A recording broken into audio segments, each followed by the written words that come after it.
A quinta e derradeira obra da codificação espírita, nós hoje vamos falar sobre a Gênese.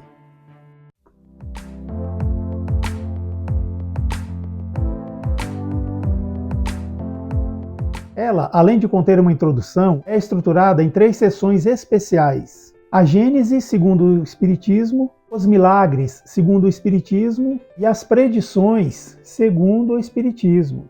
Daí o nome deste livro ser a Gênese, os milagres e as predições, segundo o Espiritismo. A primeira edição é do dia 6 de janeiro de 1868. Para evitar confusão, eu quero deixar claro aqui que eu não estou falando do livro Gênesis, o primeiro livro da Bíblia. Quem sabe um dia eu posso fazer um vídeo falando sobre essa parte da Bíblia. Se você tiver interesse e achar legal a ideia, comenta aqui para eu saber. Allan Kardec lançou a Gênese para ressaltar a existência do mundo espiritual e suas relações com o mundo material, segundo o paradigma espírita. O livro aborda questões filosóficas e científicas, como a criação do universo, a formação dos mundos e o surgimento do espírito, o princípio inteligente da criação.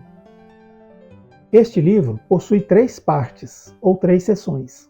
A primeira parte analisa a origem da Terra e as gêneses orgânica, espiritual e mosaica. A segunda parte aborda os milagres de Jesus, explicando a natureza dos fluidos e os fatos extraordinários contidos nos evangelhos. Já a terceira parte enfoca as predições bíblicas, os sinais dos tempos e a geração nova.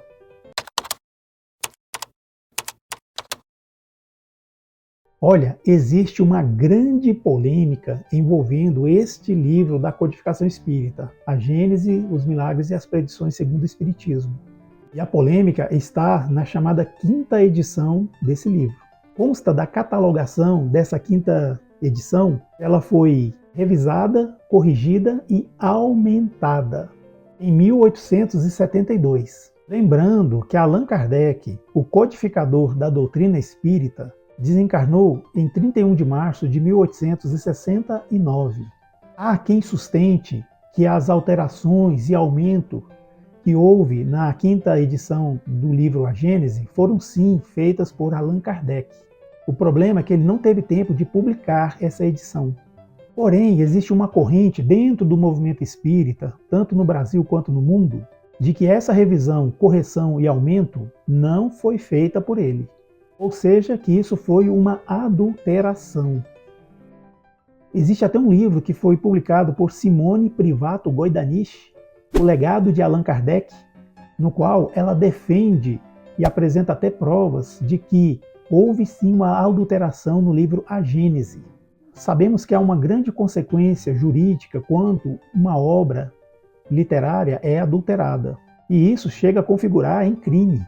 Essa polêmica que estamos falando, ela é muito antiga, porém ela está muito viva. Mas, e você? Qual é a sua opinião sobre isso? Comenta aqui embaixo que eu quero saber o que você acha sobre essa polêmica toda. E eu vou deixar alguns links aqui sobre vídeos na descrição aqui embaixo, para você entender um pouco dessa polêmica. Dos que defendem que houve adulteração e aqueles que dizem que não houve.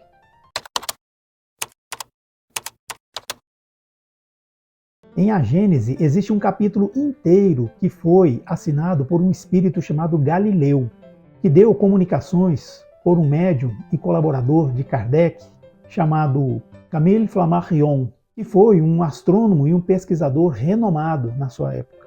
Esse capítulo, que não foi assinado por Allan Kardec, chama-se Uranografia Geral. Nessa parte de A Gênese, o espírito Galileu trata de assuntos muito, mas muito avançados para aquela época, tais como o espaço e o tempo, a criação primária, a criação universal, os sóis e os planetas, satélites, a Via Láctea, as estrelas fixas, os desertos espaciais, a eterna sucessão de mundos, a vida universal, a densidade dos mundos e tantos outros assuntos nesse sentido.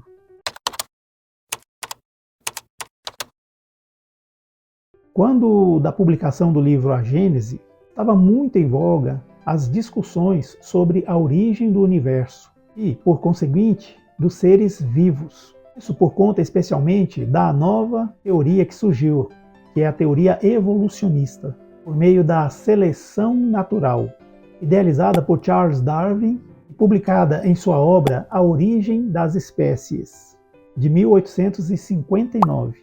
Isso concomitantemente com os estudos de Alfred Russel Wallace, outro gigante da ciência moderna que foi um naturalista, geógrafo, antropólogo e biólogo inglês. Tanto Darwin como Wallace foram contemporâneos de Kardec. Lembrando que o livro A Gênese foi lançado em 1868, será se o livro de Darwin não influenciou Kardec de algum modo? Sabemos que o Espiritismo, ele além de uma filosofia com consequências religiosas, é uma ciência de experimentação. E o próprio Kardec já disse, quando o Espiritismo e a ciência estiverem em conflito, a gente deve sempre seguir a ciência. E até hoje esse conflito nunca aconteceu. Mas eu queria saber a sua opinião. O que você acha sobre isso? Darwin influenciou Kardec de alguma forma? Sim ou não? Comenta aqui embaixo. Eu gostaria muito de ler o seu comentário.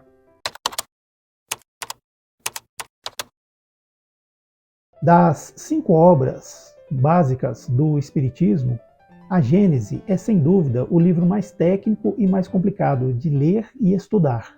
Agora tem uma coisa que eu não falei nos vídeos sobre essa série de curiosidades das obras básicas. É que todos esses 5 livros contêm um índice geral na parte final, mais os livros editados pela Federação Espírita Brasileira, a FEB. Esse índice geral remissivo, ele auxilia bastante para quem está estudando. Com ele você pode buscar diversos assuntos utilizando verbetes e assim encontrar onde eles estão nos livros. Além dessas obras básicas que eu falei, você encontra o índice geral nos livros Obras Póstumas e O que é Espiritismo. Além de um índice geral, que é um volume à parte, que se integra com os 12 volumes da Revista Espírita. Esse foi o vídeo 5 curiosidades sobre o livro A Gênese. Eu vou deixar aqui essa recomendação de vídeo para você, eu espero que você goste, porque o nosso trabalho é assim, a gente sempre apresenta a visão espírita sobre as coisas, ou então ressalta biografias ou até publicações espíritas. Espero que você goste de apreciar esse vídeo e comenta aqui embaixo o que você está achando, curta o nosso canal, se inscreva, compartilhe, ajude a gente a crescer, tá bom? Obrigado.